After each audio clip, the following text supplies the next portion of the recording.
Africa, historically, sub-Saharan Africa has been fundamental to the global prosperity of the advanced countries. Okay? And Africa had a role to play. It has a role as a raw material producer. We will not allow sub-Saharan Africa to escape that. Okay, we do everything to keep sub-Saharan Africa where it is, also impoverished. It's absolutely vital for the prosperity of everyone else. So let's get clear about that. Okay, and this means all the economic structures, all the global institutions, and the economics we teach everyone is all designed to keep Africa exactly where it is.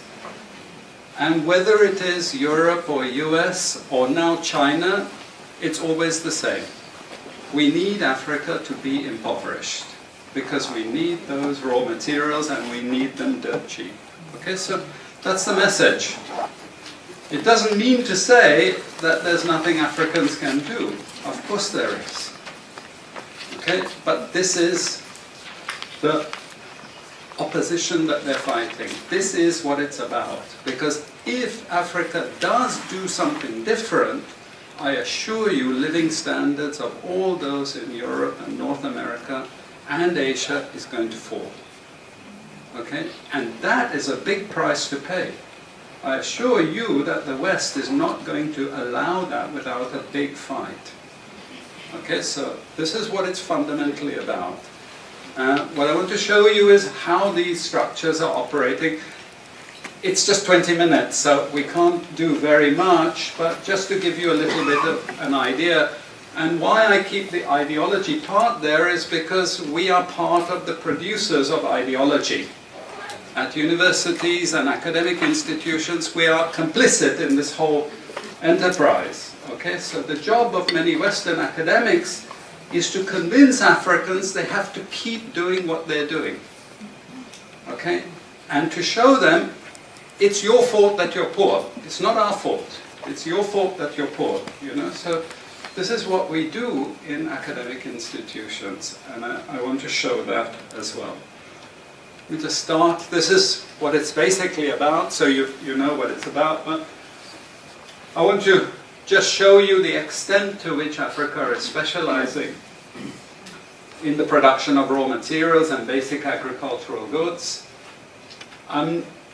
We know the basic forces that have caused this underdevelopment. We know it's colonization. I will not discuss that very much because my colleague speaker is going to go into some aspects of this. But I do want to discuss the global economic structures, the global financial institutions, and economic ideology, briefly, to give you a flavor of those.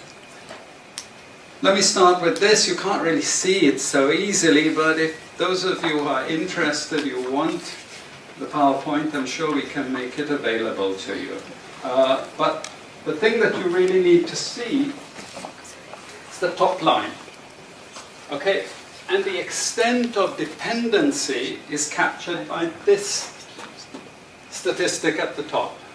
Okay? And you compare it with all other income groups, and what you see is essentially in that one statistic how dependent sub-Saharan Africa is on raw material production. Okay? This is the very heart of what makes sub-Saharan Africa beat. Okay? Here, just to have a look at one very important additional statistic, with all this export coming from sub-Saharan Africa, how much does sub-Saharan Africa account for in terms of global trade value? We know there are vast resources coming from there, but look at the bottom line in terms of global trade value. Look at that. 0.5%, 1975, 0.95%, going down to 0.1. To 0.1. Meaning that with all these vast resources being produced, how much are they getting for it? Nothing. Nothing. This is a very significant piece of data. Then I just want to show you what has happened to sub-Saharan Africa, because what we know, and from all studies, no country ever develops without manufacturing. Okay, producing raw materials will not take you anywhere. Producing basic agricultural goods will not take you anywhere. And let's have a look at how much manufacturing activity takes place in sub-Saharan Africa. We can look over the last 15 odd years, 15, 20 years. And we see manufacturing has actually declined as a percentage of the total. This is percentages of total production in sub-Saharan Africa. How much of it is accounted for by manufacturing? So this figure here is 17% of the total. Most of the rest, when we talk of industry, it includes manufacturing, but the bulk of it is mining. Okay? Raw material extraction. This is the bulk of it. And here we see actually raw material extraction has stayed the same. What has caused industry to fall is the fall in manufacturing production. This is deliberate because we will never, as Western economists, as Western policymakers, we cannot afford to allow Africa to industrialize and start producing manufactures. Okay, so we will do everything to stop that. And I'm going to show you how we actually block that. It's obvious in certain ways, but it's less obvious in other ways. Now, we have actually seen periods of rapid growth in sub-Saharan Africa, misleading people, saying, oh, you know, we're now doing much better. And this has happened recently.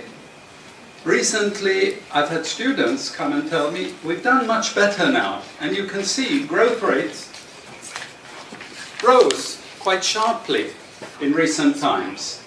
Now are starting to go again down. But if you look historically, the same thing happened earlier. Why?